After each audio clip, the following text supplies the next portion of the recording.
আসসালামু আলাইকুম।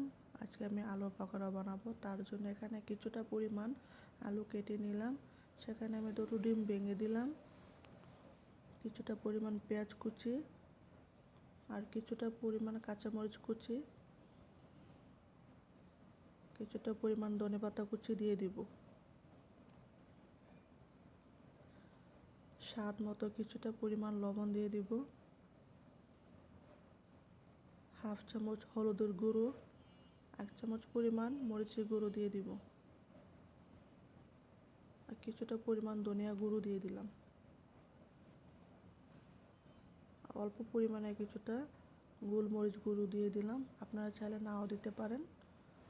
এখানে আমি 1 কাপ পরিমাণে ময়দা দিয়ে দিলাম। এখন ভালোভাবে সেগুলো মেখে নেব। কিছুক্ষণ সময় নিয়ে সেটা মেখে নিতে হবে। এখন সেটা আমার মেখে নেওয়া হয়েছে।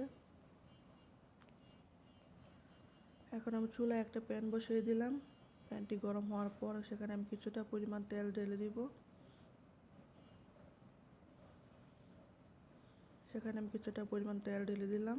তেলটি গরম হওয়ার পর আমি এক এক করে পাকোড়া বানিয়ে দিয়ে দিলাম। এখন কিছুটা সময় নিয়ে আমি সেটা ভেজে নেব।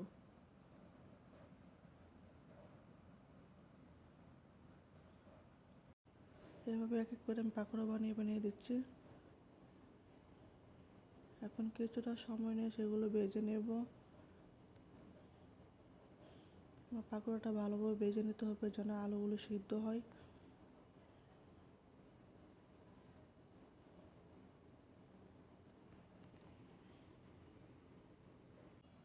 এখন আমি সেগুলো উল্টিয়ে দিব। উল্টিয়ে দিয়ে এপাট ওপাট করে ভালোভাবে ভেজে নেব যেন আলুগুলো ভালোভাবে সিদ্ধ হয়।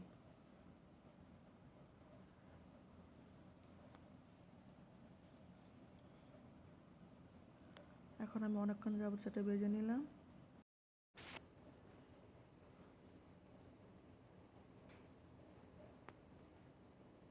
এখন আমি এক এক করে পাকোড়াগুলো নামিয়ে নেব, কারণ আমার পাকোড়াগুলো ভাজা হয়ে গেছে।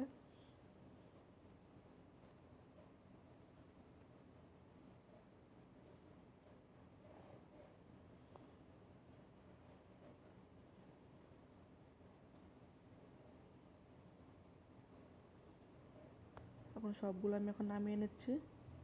ভালোভাবে তেল জড়িয়ে নামিয়ে নিচ্ছি, তাহলে খেতেও ভালো লাগবে। আমি এখন এক এক করে সবগুলো নামিয়ে নিলাম। যদি আপনাদের কাছে আমার ভিডিওটি ভালো লেগে থাকে তাহলে like, subscribe, comment and share করে দিবেন। আসসালামু আলাইকুম।